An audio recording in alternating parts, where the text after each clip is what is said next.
So I will teach you, so let me switch off my cam so that you can clearly screen this.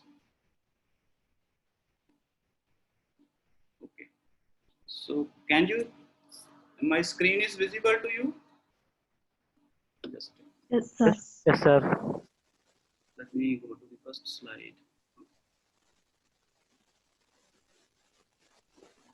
So in the nuclear physics, like some of the important topics which we will try to cover in I think 10 to 12 lectures. And so these are the topics which are part of your GATE 2021 syllabus. So I will not try to repeat all those topics or explain it. So you can download this GATE syllabus and you can check. So we will have a look, or we will talk about each topic, like what are the nuclear forces and various properties of nuclei, binding energy, and then we will discuss various models like liquid drop models, shell model, application of shell model, and then some of the Rutherford scattering, which we will also talk a little bit of in our today's lecture. And then we will discuss about some decays like alpha, beta, and particle decay, theory of radioactivity, and some little bit about the nuclear forces and what type of interaction which exists between these nucleons. And we will discuss in detail about the neutron problem, some isospin symmetry, and then we will also talk about some particle accelerators, so with which we can accelerate the particles, and some detectors like GM detectors, scintillation detectors. So this is your syllabus of NetGates CSIR, and almost 95% of the syllabus, it is the same as it is in the Gates paper. So more or 2 or 3 topics which are different, like the collective model, which is part of the CSIR syllabus, but it is not mentioned in the Gates syllabus. And 1 or more topic which are not included in the CSIR, like the accelerators and the particle detectors. So here in this picture, you can see that I have made a record of the last 10-year CSIR papers from June 2011 to December 2018, almost 8 years. And you can see I have explained in this that what portion of mathematical physics which come in CSIR, what portion of classical mechanics which come in CSIR, electromagnetic theory, quantum mechanics, this is the thermodynamic and statistical mechanics, so this is electronics, so this is atomic and molecular spectra, this is condensed matter physics, and this is the nuclear and particle physics. So you don't need to study these all subject in detail. So your basic idea is to crack CSIR, or either through JRF if you are planning to pursue your PhD, or if you want to clear as a lecturership. So then the catalyst that exists for physics CSIR, that is around 85 to 95. So you need to focus on these much marks which you have to take from 200.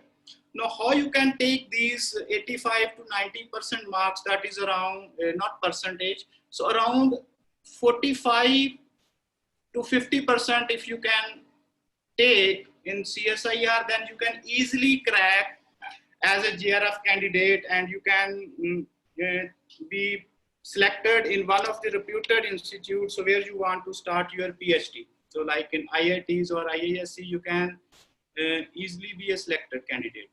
Now, if you look at this, so I will discuss atomic maybe in the near time, or if I talk about the nuclear and particle physics, so you can check that in B and C section. So the nuclear part, it is the part of your C section. So around 3 to 4 questions. So every time, so minimum 3 and maximum 4 questions of nuclear physics, they always come in CSIR exam.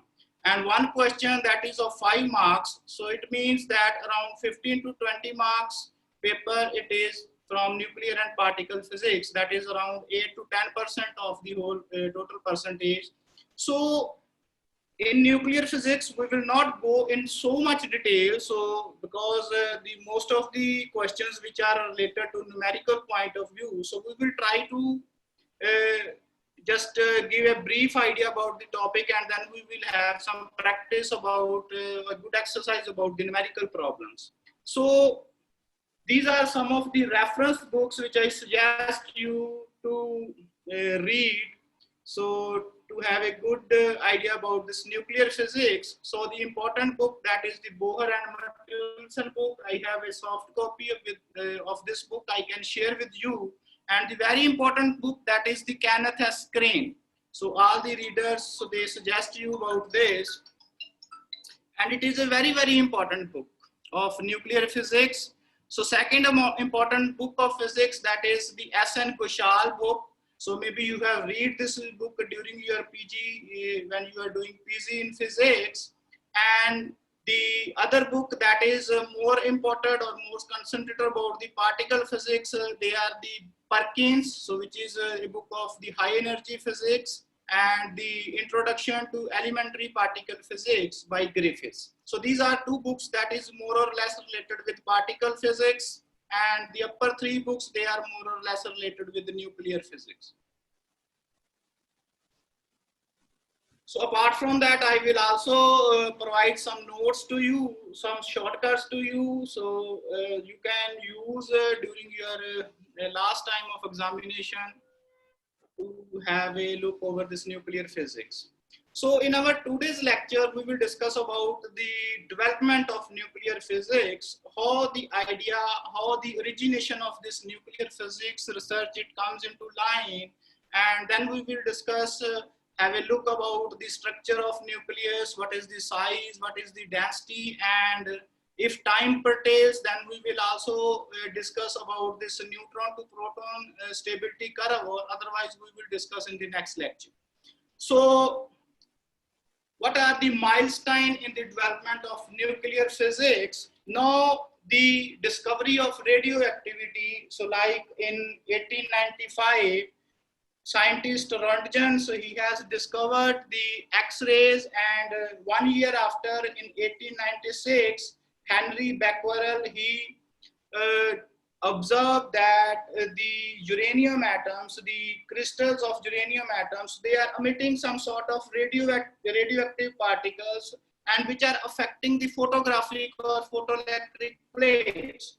So these particles, they are coming from these radioactive sources, and after that, the Marie Curie, he later in 1898, so he isolated some radium and polonium radioactive ores, and he then published that, so there exists some sort of a higher atomic nuclei which are radioactive, and then they further work on this theory of radioactivity and try to find what type of particles like alpha, beta, or gamma particles which are coming from this radioactive nuclei.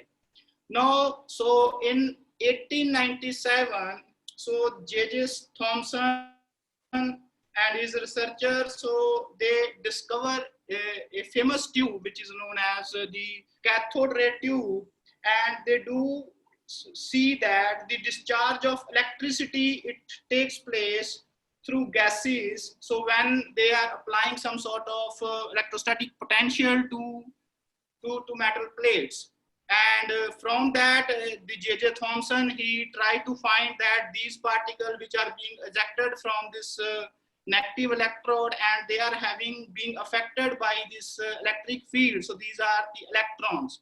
So the discovery of electrons, so it kicked up the idea about where from, so these electrons, they are coming from where? So either they are from the atomic region or they are from the nuclear region. So otherwise, before that, so Dalton, it has explained that atom, it is a elementary particle, but the discovery of this electron, it proved the theory of Dalton wrong, and J.J. Thomson, he explained that there are some other elementary particles which exist within the atom.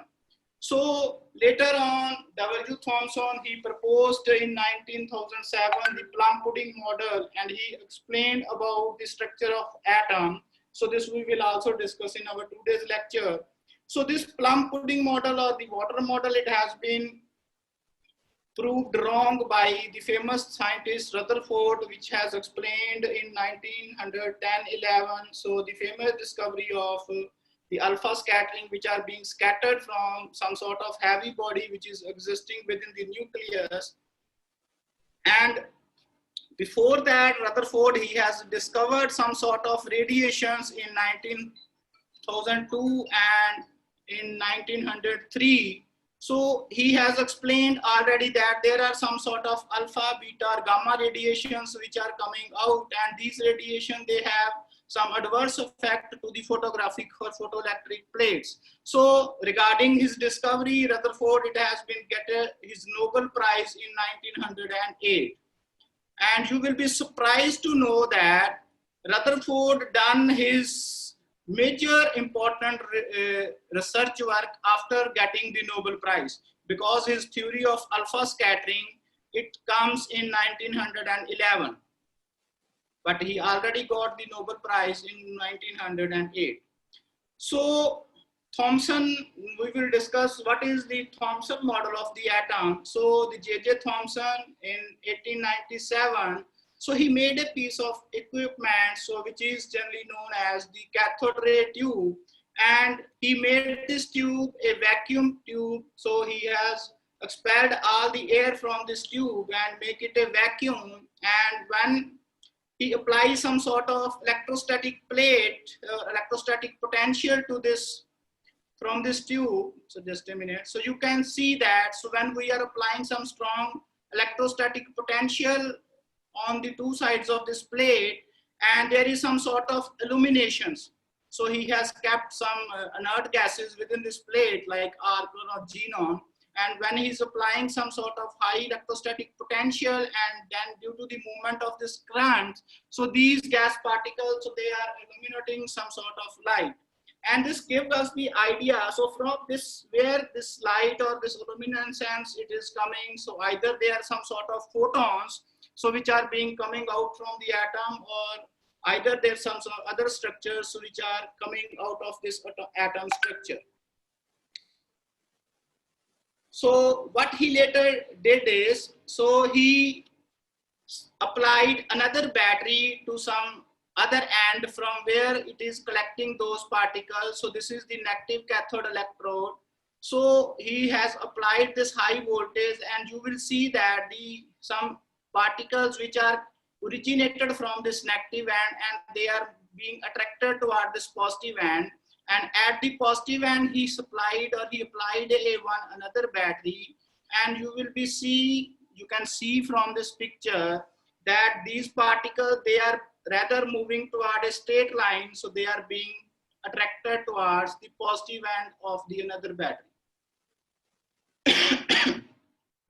So from this picture, he get the idea that the particles which are coming out from this cathode plate, so they are having some charge, and they are being attracted towards the positive end. So you can check. So when we switch on this battery, so some sort of particles which start from this negative end, they are moving toward this positive end.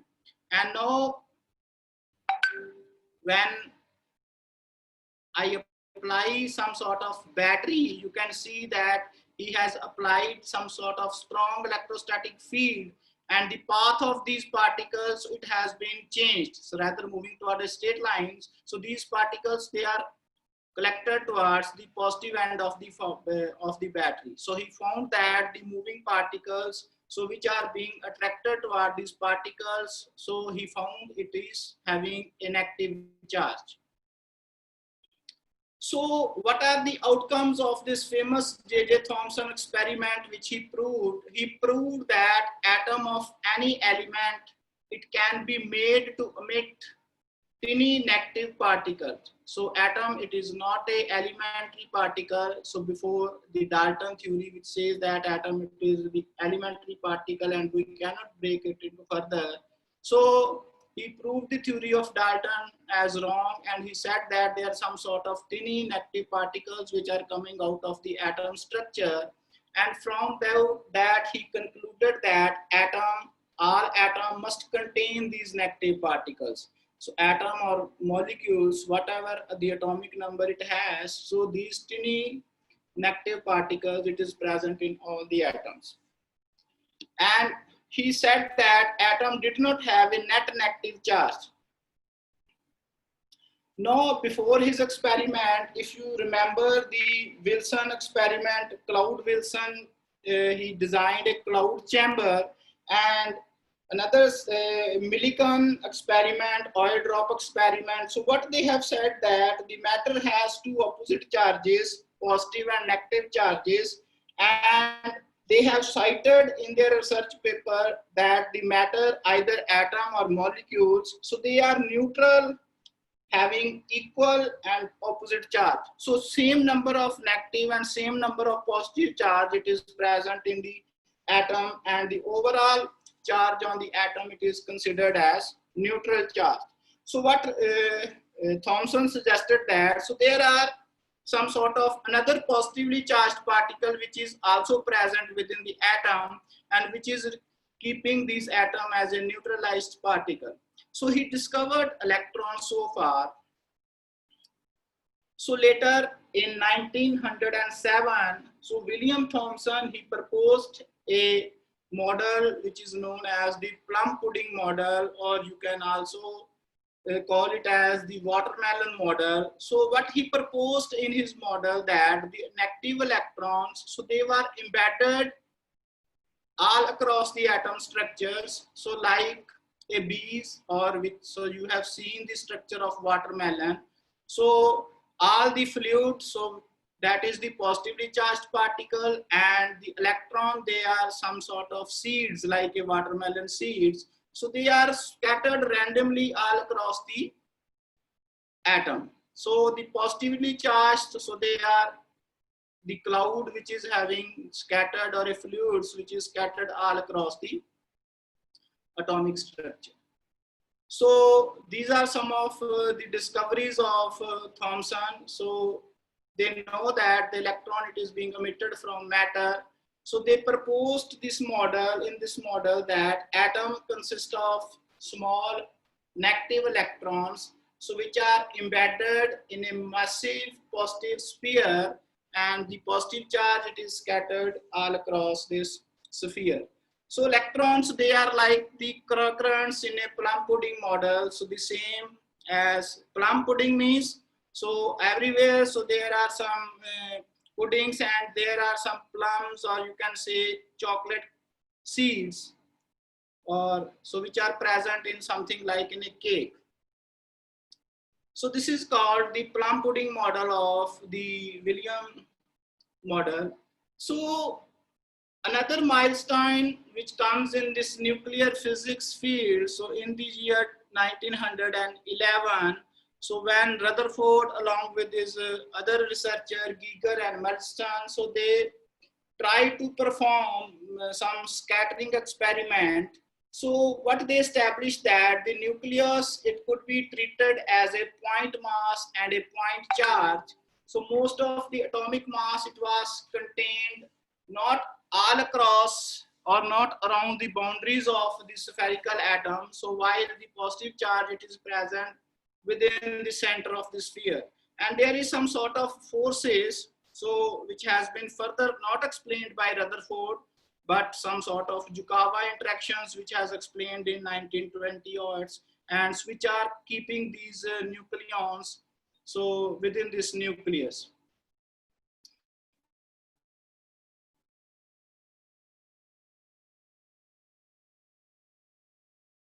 So what expression alpha particle, it can interact with this nucleus structure, which is a heavenly positively charged body present within the nucleus.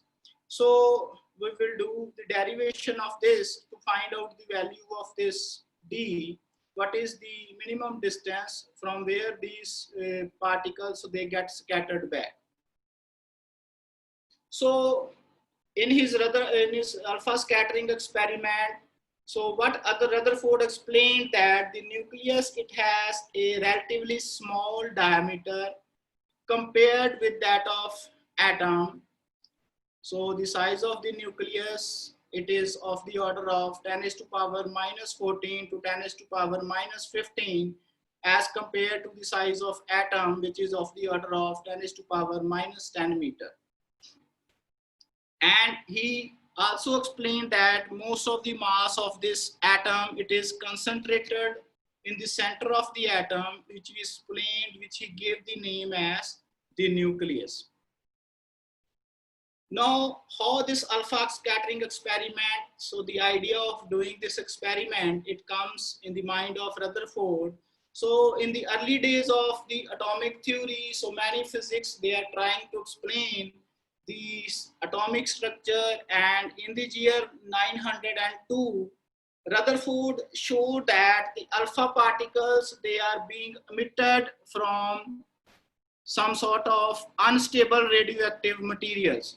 And these alpha particles, they are being electrical charged, and they are equivalent to helium nuclei, which are moving with a very high speed. So in the year 903, so he also discovered found the discovery of gamma radiation from some sort of radioactive material. So this discovery of this helium nuclei from some radioactive material, he gives us the idea to shoot out these alpha particle to some sort of a solid target, and he want to check that what happens when a high energy particles, it interact with the metallic body with the solid target. So in 909, Rutherford used these alpha particles which are being emitted from some radioactive material, and he used the composition of the gold foil. So where he want to shoot out these alpha particle. So rather than using a thick gold foil, he tried to use the thin gold foil, because the size of the gold foil atoms, so more or less, they are quite bigger as compared to the size of alpha particles. So that's why he want to see that what happens when a lighter body it interacts with a heavier body. So this is the experiment which he designed, and the basic aim to design this alpha scattering interaction experiment is he want to know when these two atoms, so they interact, so what happens, and how these atoms they break, and how they get scattered, and at which angles. So this is the apparatus. So here you can see that, so some radioactive source which is being kept within this lead sheet, and this radioactive shot, he is shooting the alpha particle from here, and this is the gold foil. So where these alpha particles, they are being scattered, and they are being scattered at different angles. So the value of this theta, it actually depends at which angle this helium atom, they are interacting with this gold atoms. And on the basis of this, he found that some are being retraced back, some are being scattered at very high angles, some are being scattered at light angles. And he found all those detectors, all those angles with this zinc sulfide detector, so which is a movable plate, and he can move and check at which angle the concentration of this scattered particle it is higher. So he fired alpha particle through a piece of gold foil and used the zinc sulfide detector to detect these scattered alpha particle and at which angle they are being scattered. And here you can see that a simulation which alpha particle, they are interacting with this gold foils. So these red color, they are the gold atoms, and you can see Some alpha particles, they are being ray traced at an angle of 180 degrees. Some are being scattered at some different angles. So from this experiment, or from this experimental results, so he concluded that most of the alpha particle, they are passed through this thin gold foil undeviated. So most of the alpha particle, you can check that they are being traveling from this gold foil and they move in the straight line without any deviation or without any scattering. So few alpha particles, they are being deflected from their path, but they are continue through the gold foil. So a small number of alpha particles, so they have been rebounded and retraced at an angle of 180 degree. So another conclusions he explained from this experiment is, as most alpha particle pass through this gold foil atoms undeviated, so Rutherford concluded that most of the atom was actually an empty space. Like if you look at this J.J. Thomson plum pudding model, so what they have said is that atom, it is completely filled with a fluid which is having a positive charge, while some negatively charged electron, they are randomly distributed within this fluid. So Rutherford suggested that the atom, it is not actually fully filled with a fluid. Most of the atom, it is an empty space, and the electron which exist within this atomic structure, they are in some having discrete structure or discrete orbits they exist within this discrete orbits. So a small number of alpha particles, so they have been rebounded. Why they get rebounded? Because they get collisions with this gold coil, gold atoms. So they have been retraced because the much larger or heavier object they are interacting with, and which contain a concentrated region of this positive charge. So he suggested that some sort of a concentrated body which exists within the center of this atom, and that's why these alpha particles, they are being rebounded from when they are shooting these alpha particle right in the center of the atom. So he suggested some points from this discovery. So he suggested that atom had a positively charged center which contains most of the mass. So there is some sort of a body which is having a positively charged on it. It exists, or it is present within the center of the atom, and he gave this positively charged body which is present within the atom, he gave the name nucleus.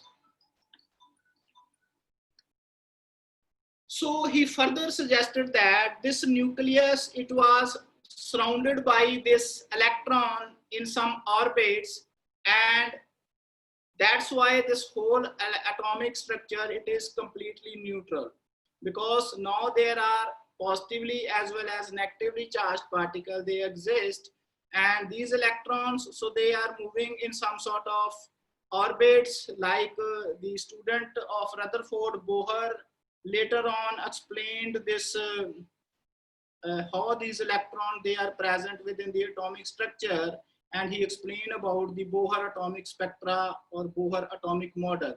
So this is the very famous model with that's why this Bohr got the Nobel Prize for the discovery of this Bohr atom. So the Bohr was a student of Rutherford. He then did this work to explain further what is how these electrons, they are present within these atomic structures. And further, Rutherford suggested that these electrons, they are not stable, they are moving in some sort of having some energy, and they change their orbits when they gain or when they lose their energy. So if you look at this Rutherford experiment, so he gave the idea of this conservation of energy.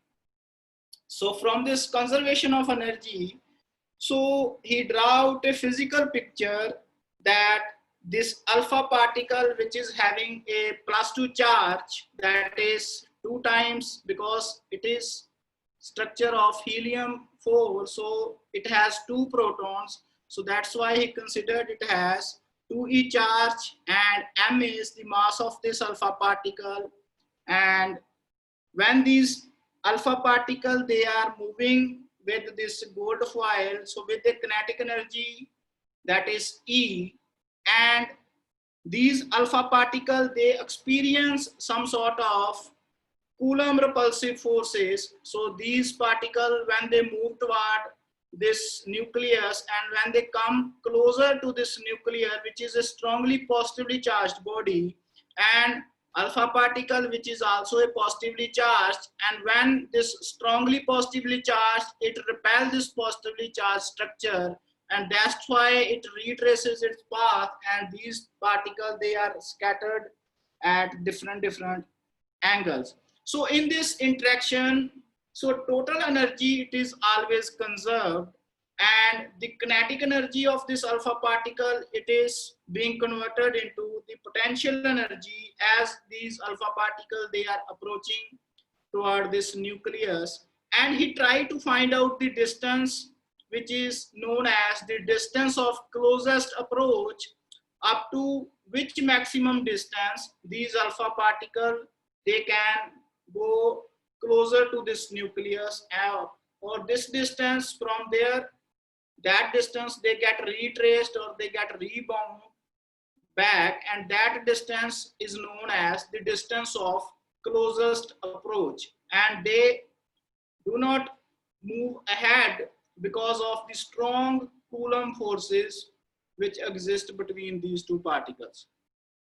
So by equating this, so I will try to do here.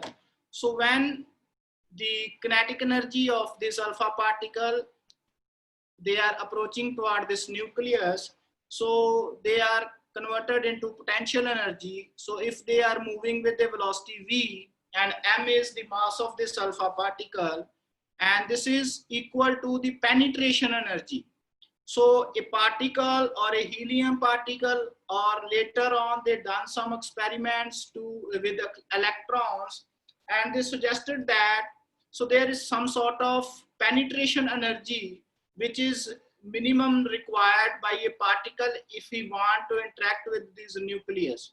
So this potential energy, so that is equivalent to the penetration energy. So Q1, Q2, so one is 2 times E, second is the ZE. So that Z is the number of protons which are present in this gold foil or any atom they are taking, and D is the distance of closest approach. And from this, they can find out the value of this D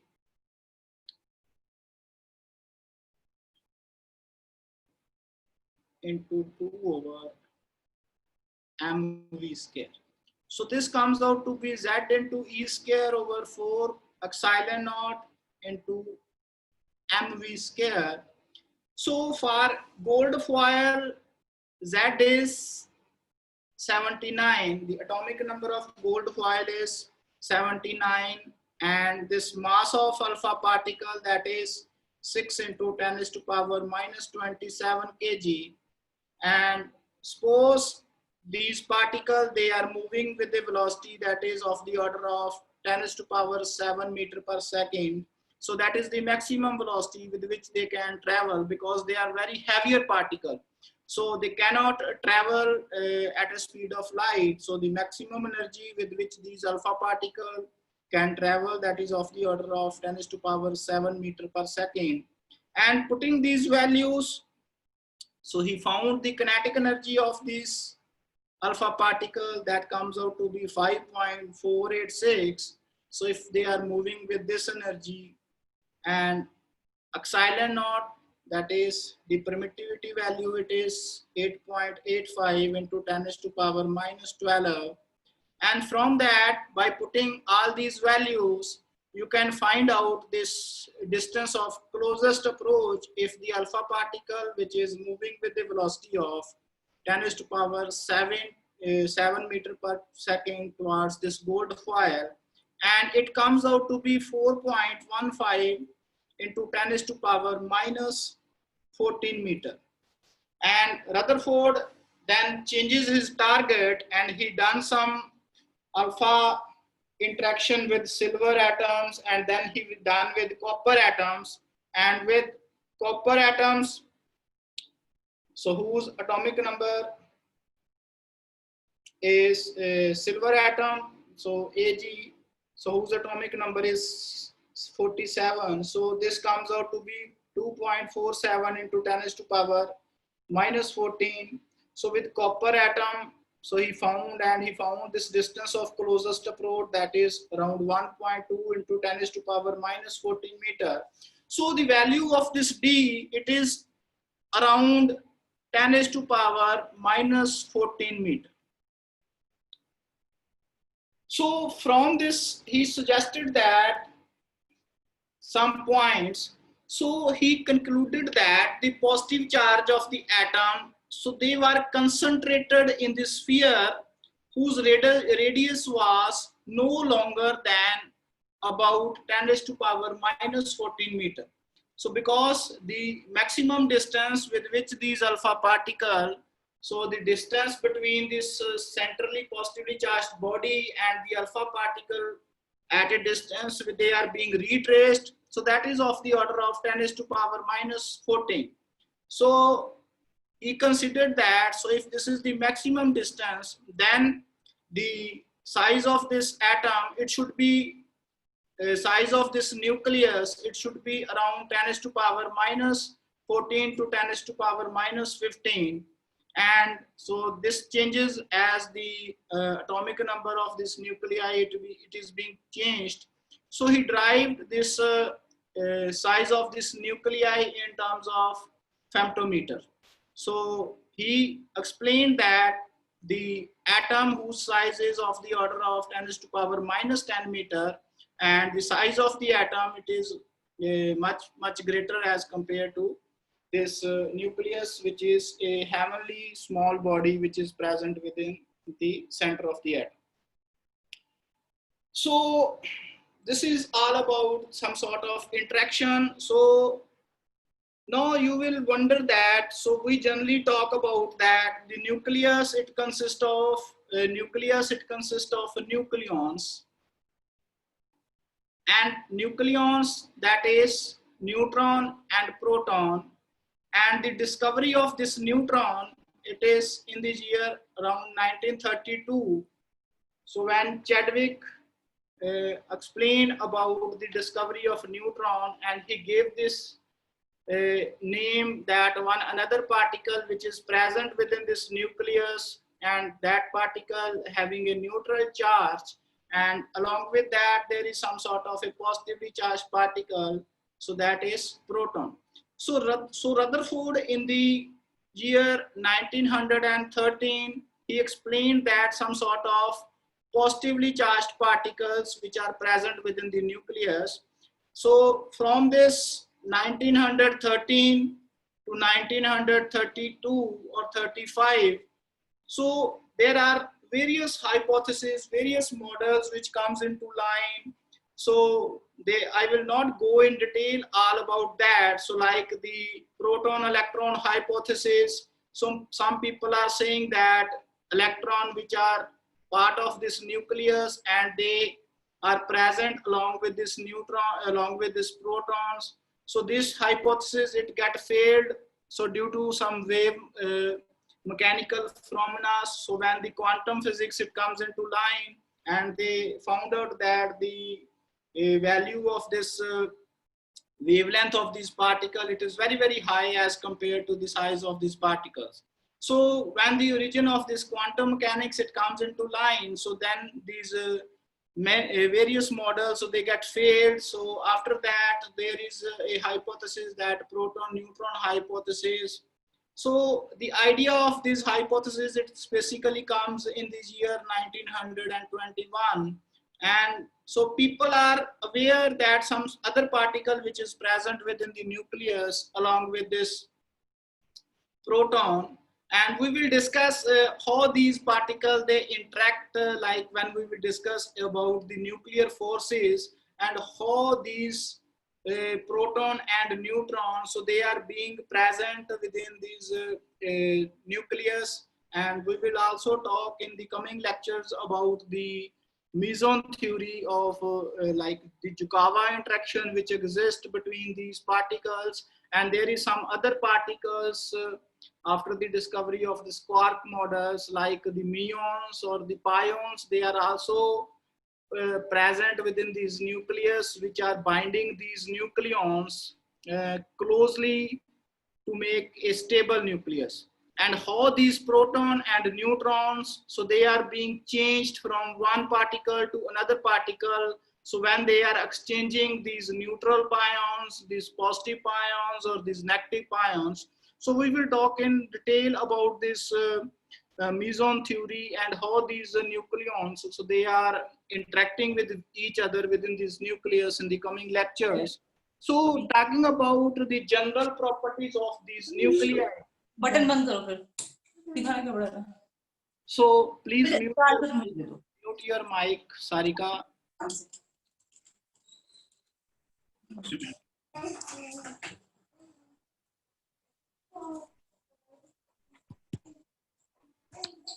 So what nucleus physics suggests that all nuclei, they are composed of protons and neutrons except hydrogen, because hydrogen, which is having one H1, so there is only one proton and zero neutron which is present in these hydrogen. So except hydrogen, in all the atoms, so there are protons and neutrons which are present within the nucleus. And generally we define the atomic number of an atom with the notation Z. So Z, that is equal to the number of protons which are present in the nucleus, and we define the neutron number with N, so that is the total number of neutrons which are present within the nucleus. So from that we generally gave the atomic symbol to an atom or to any atomic nuclei. So with this notation, where at the bottom we write the number of protons or the atomic number of that atom, and this upper, it represents the total number, the mass number of those atom. So like in the example of aluminium, you can see that the atomic number of aluminium is 13 and mass number is 27, and from that you can find the number of neutrons, so which is equal to A minus Z. So this way you can calculate the number of protons and neutrons which are present within this nucleus. So the number of neutrons is 14, number of proton is 13. So this value of neutron and proton, so it provides a detailed or very important information about the properties of that particular atom. So we will discuss in the next lecture about the stability ratio, that is the NZ curve. So we will try to plot the proton number as compared to neutron number, and you will see that as the number of neutrons, it increases the stability curve, it is no longer a straight line, and this curve, it is being attracted towards this N value as compared to this P value, so rather than moving straight. So you will also see in the higher atomic nuclei, for example, if you talk about the uranium nucleus, so in 92 having mass number 238, so here number of proton is 92, while this number of neutron, it is very high as compared to this number of protons. So why this number of neutron, it is larger as compared to proton, and how it is impacting? So there are some other models, so some other energy which is the asymmetry energy. that we will discuss in the liquid rock model, and how it is impacting to the total binding energy of these nuclei. So more properties of the nucleus. So the nucleus of all atom of a particular atom must contain the same number of protons. So isotopes, isobars, and isotones you all are familiar with. So isotopes are those atoms so having the same number of proton but different A values, and there are various examples of these isotopes. Now, if you compare these carbon isotopes, so all these carbon, so they are having same number of protons, but different number of neutrons. And with the help of this binding energy, we can also tell that from these 4 isotopes, which one is the most stable isotope. So that we will also discuss in the liquid rock model. So sometimes there is a question. So all these 4 options are given, and you have been asked that which one of is among below is the most stable isotope. And from that we can calculate the binding energy first, and then from we will maximize its value, and then from that we can find out which is the stable isotope. So about the isotones, so isotones are those elements which is having same neutron number.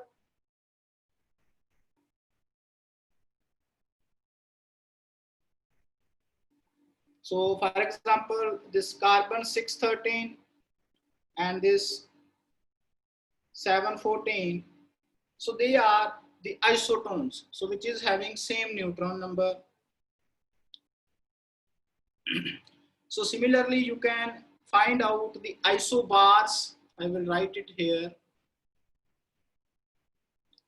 So what are isobars? So those nuclei which is having same mass number.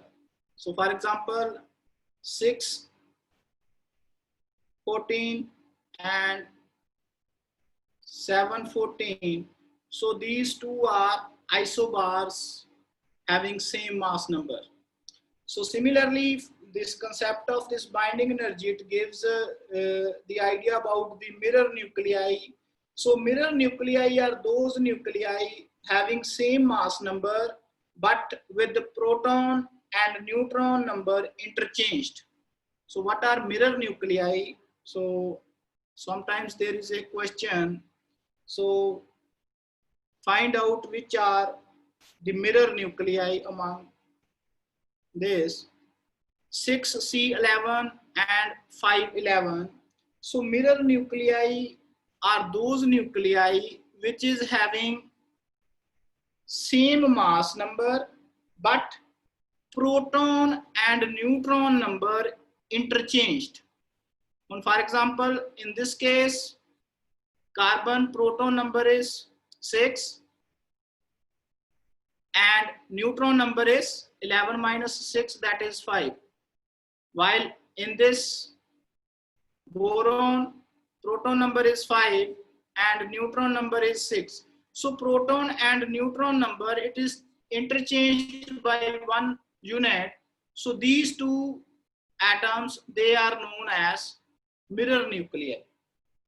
So another example of mirror nuclei, you can see 7 nitrogen 13 and 6 carbon 13. So again, in nitrogen, 7 proton and 6 neutron, and in carbon, 6 proton and 7 neutron. So proton and neutron number, it is being interchanged by 1, and those nuclei are known as the mirror nuclei. And these nuclei, so they have quite similar physical properties, and apart from that, the charge on this nucleus, because Rutherford suggested that it is having a strongly positively charged body which is present in the center of the atom. and they represented it as a positive charge E, and the charge on the electron, that is minus of E, and the neutron, which is a neutral particle which is having no charge, and one charge that is equal to 1.6 into 10 to the power minus 19 Coulomb. So mass of the nuclei, so that we generally find out the total number of proton and neutrons which are present within the nucleus. And here I would like to say that the mass number of nuclei, it is not the same as that of the atomic mass, because the atomic mass, that is the mass of nucleus plus mass of electrons, कि उस atom दे विच जिहड़े आ किन्ने electron जिहड़े आ वो present हैगे आ, सो उन्हां दा भी जिहड़ा मास हैगा आ वो भी कंसीडर करना पएगा। हुण इस केस दे विच की आ, मास ऑफ जिहड़ा electron that is very less as compared to mass of proton. Now if you check that the mass of proton, it is around 1836 times larger than the mass of electron. So atomic masses, the mass of nucleus, it is having 99.75% that is due to the nuclear mass, while 0.25% that is due to the electronic mass. And how we calculate this mass? So we calculate these particle masses in terms of atomic mass unit. So 1 AMU, that is equal to the mass of the nucleus, which is in terms of atomic mass unit, and 1 atomic mass unit, that is equal to 1/12 of the mass of carbon atoms. So that we will compare with respect to this carbon, and from that, by putting these values, I will not derive the expression, so you can find out the value of this 1 atomic mass units, so which comes out to be equal to 1.66 into 10 to the power minus 27 kg. So from that we can find this energy from this binding energy expression, so that is equal to delta mc square, and delta m, that is the change in mass. So when these particles, so they are some sort of nuclear reaction, and this is known as the mass defect, and this is the binding energy. So this we will discuss also in our next lecture. So the energy of these particles we generally represent in terms of atomic mass units or in terms of mega electron volt over c squares. So 1 electron volt of energy, that is equal to 1.6 into 10 to the power minus 19 joules. So these are some of the values of masses for each particle. Now if you check the value of this proton, so whose mass number is equal to 1.007, and of neutron, that is 1.008. So neutron, it is a heavier particle as compared to proton. And you can also see that the mass of electron, which is very less, that is of the order of 10 to the power minus 4 times less as compared to this mass of proton. And we can also similarly find out the mass of an atom. So for example, the mass of this hydrogen atom. So that Amrit sir, yes. Sorry for interruption. Actually, some students are trying to join. Okay, so you have to admit them. Okay. Okay, yeah. Sorry for interruption. So just okay.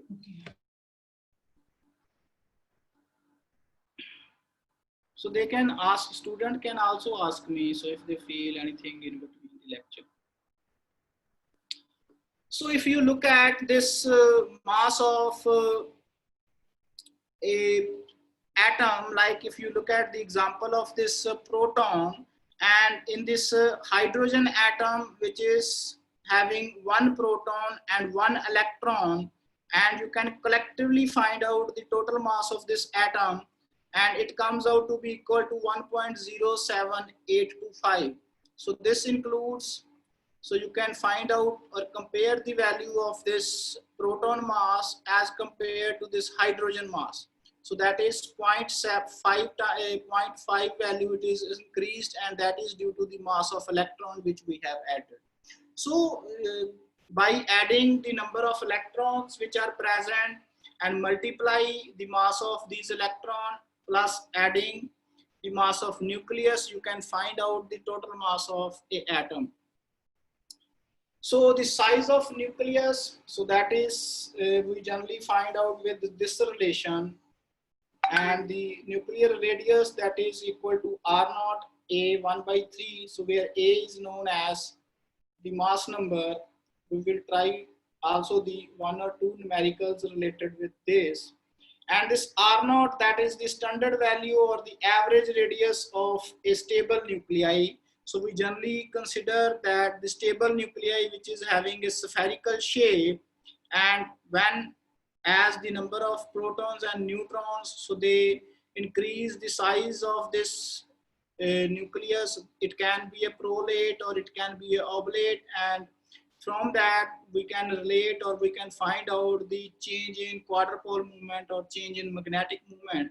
So that we will also discuss when we will discuss the shell model problems, so in our coming lectures. So for a stable spherical nuclei, we use this formula. So only for spherical nuclei.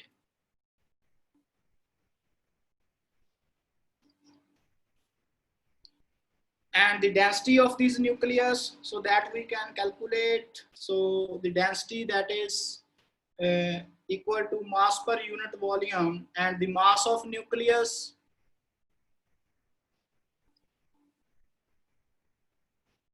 so mass of nucleus, that is if we consider 1 nucleons, and that is equal to 1 atomic mass unit. So that is 1.67 into 10 raised to power minus 27. And suppose there are a number of A, that is the number of proton plus number of neutrons which are present. So this mass, it becomes A into 1 atomic mass unit.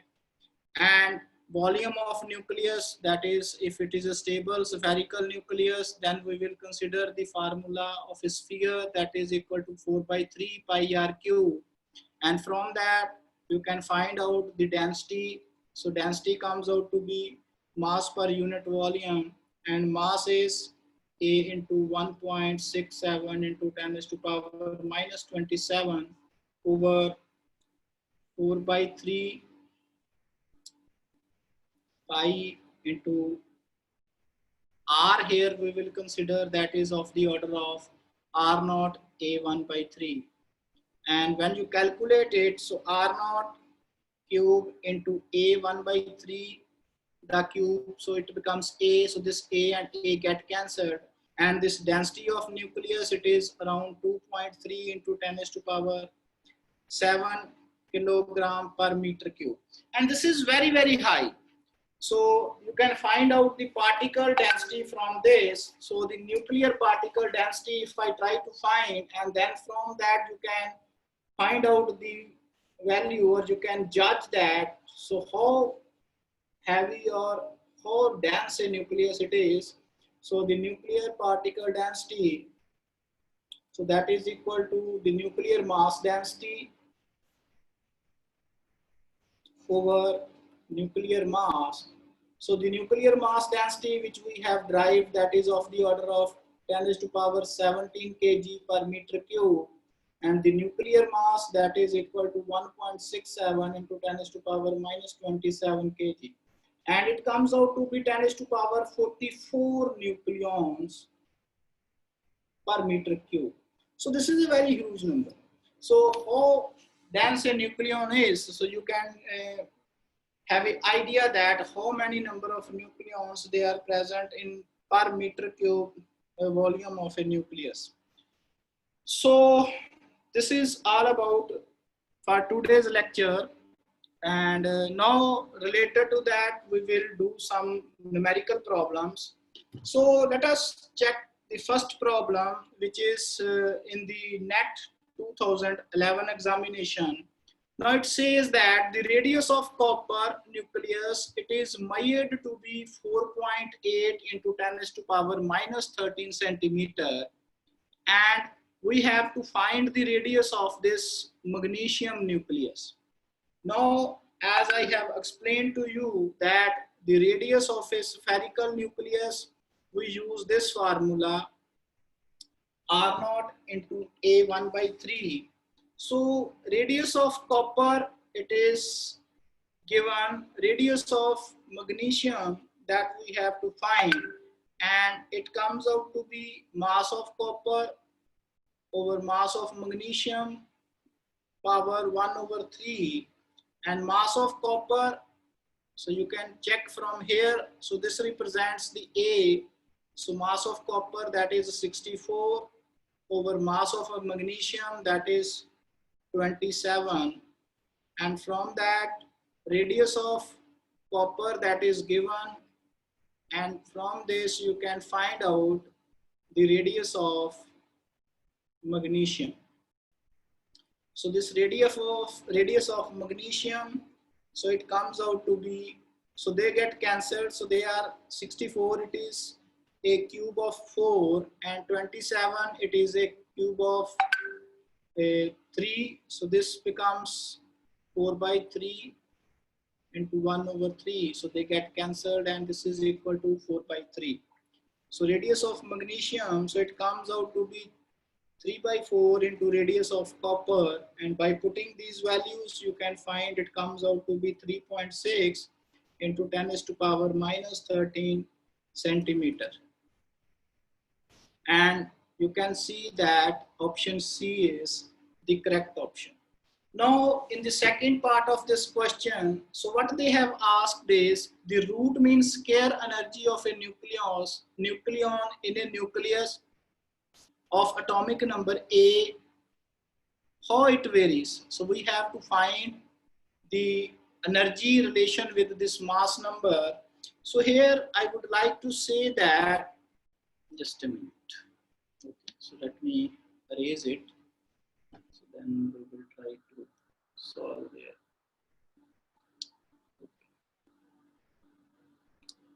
So in this second part, so the ground state energy of a nucleon, so that is equal to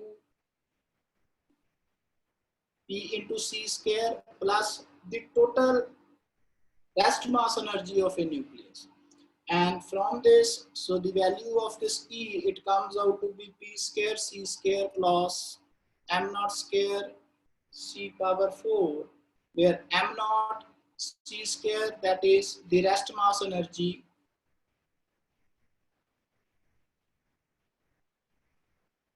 and from this you can see that the energy, it is directly proportional to P.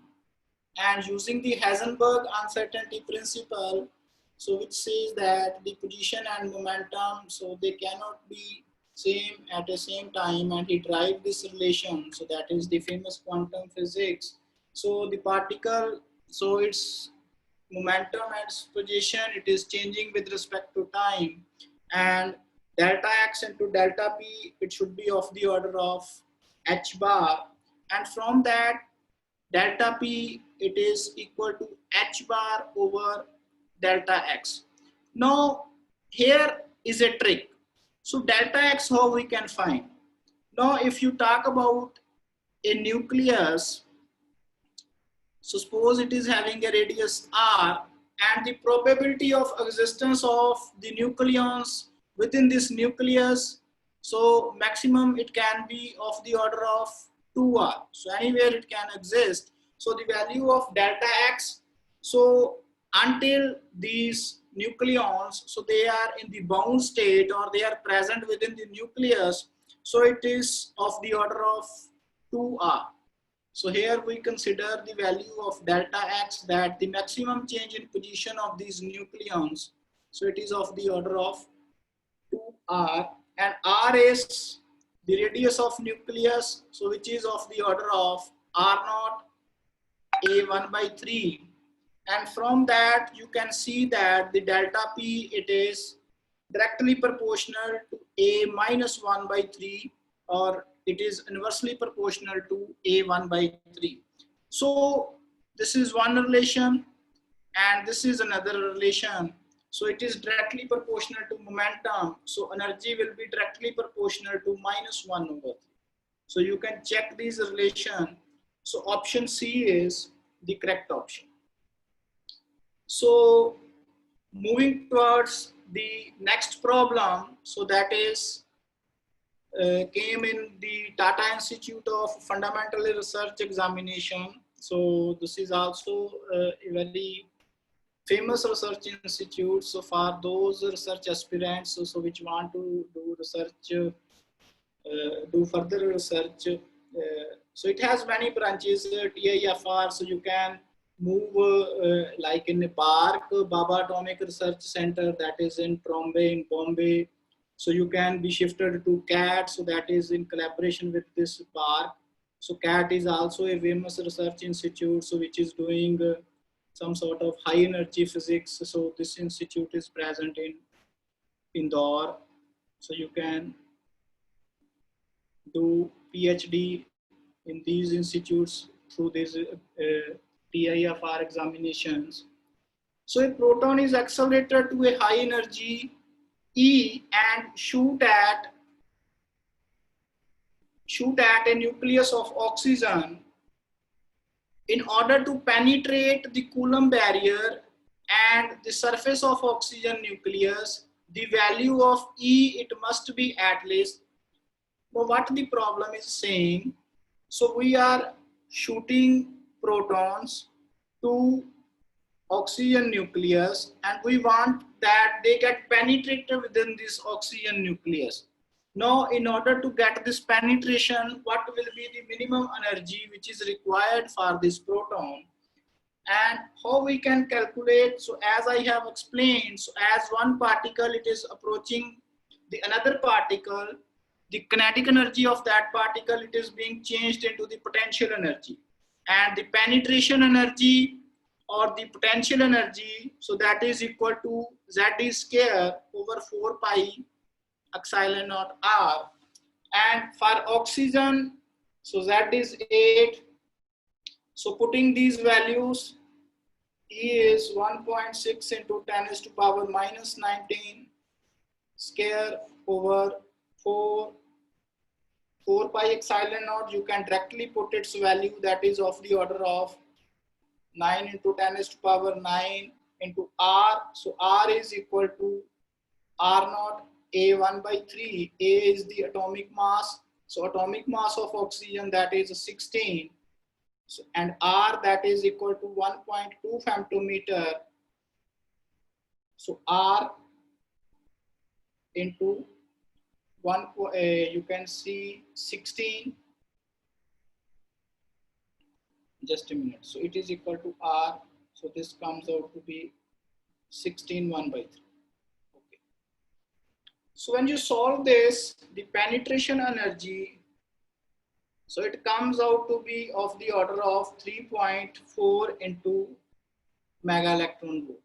So when you find out this value and you divide it with 1.6 into 10 to the power minus 19, then this joule energy, it is being converted into electron volt. And when you further divide it, mega electron volt is 10 to the power 6 electron volt. So you can find out the value of this penetration energy in terms of mega electron volt. And this is the minimum energy that a proton must have if he want to interact with this oxygen nucleus. Now, which one is the most option which is close to our results? So 1.8 mega electron volt, which is less than this, so it cannot be correct. So this is very, very less, 45 kilo electron volt, so it cannot be 180 electron volt, that is very less.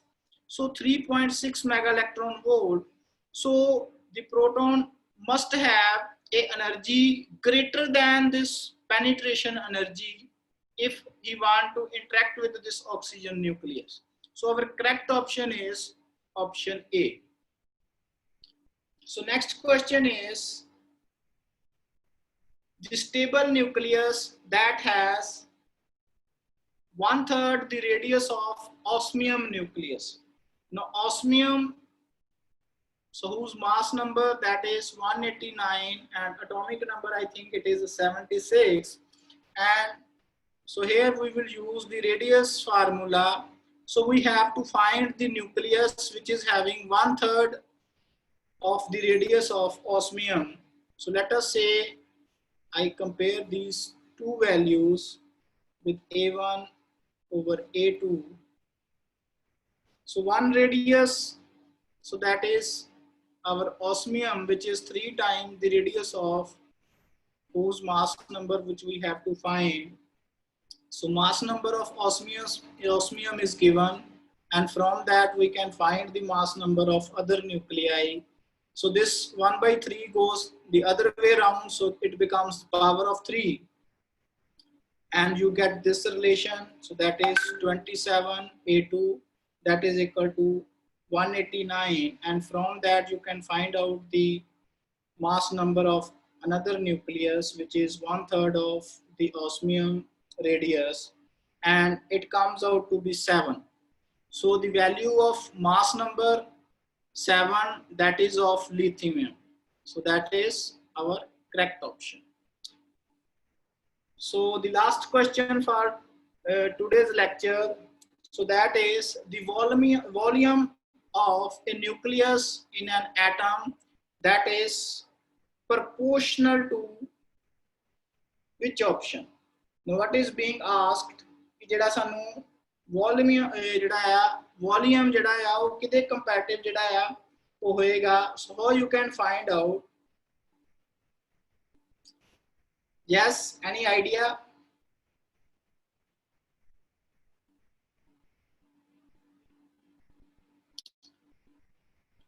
Dear students, can anyone tell me? Proportional to the number of nucleons. Yes. Mass number. Yes. Yes. So volume, that is equal to 4/3 pi into r cube, and r, that is equal to r naught into a 1/3. So V comes out to be 4/3 pi into r naught a 1/3 the power 3. So it comes out to be 4/3 pi r naught 3 into a. So volume, it is directly proportional to the mass number of nucleus.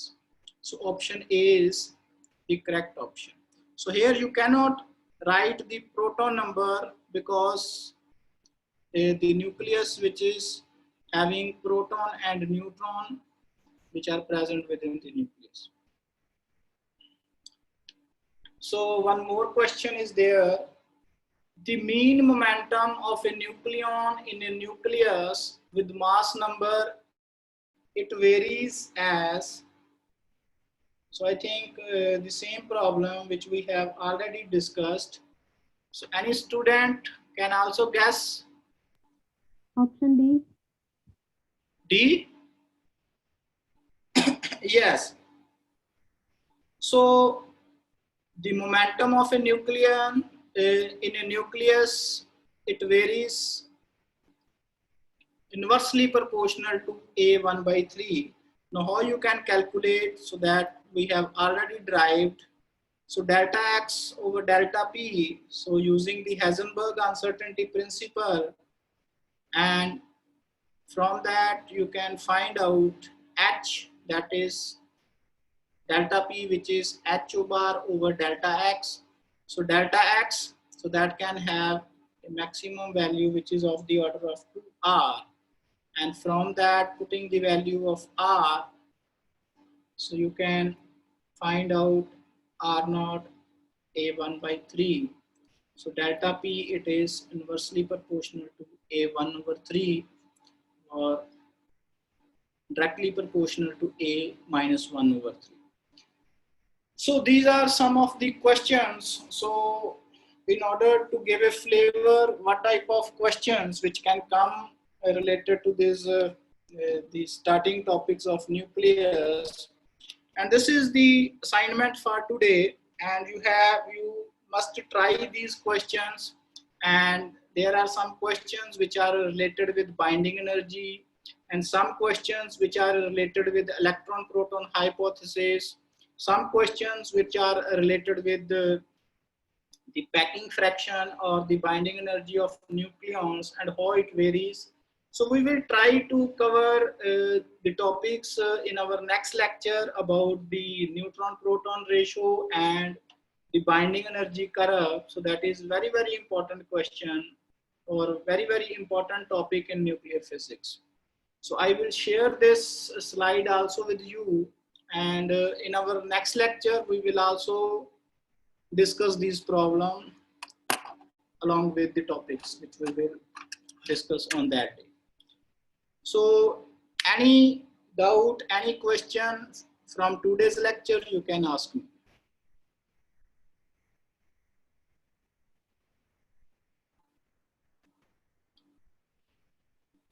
So you can provide also your feedback, or you can also comment like to Ankita, or you can directly talk to me. So I think we are already added in WhatsApp group, and I will also share some important notes, some books, so about the nuclear physics with you. So let me open my cam. So we can have 2 or 3 minutes. So if you have any doubts, we can talk on that.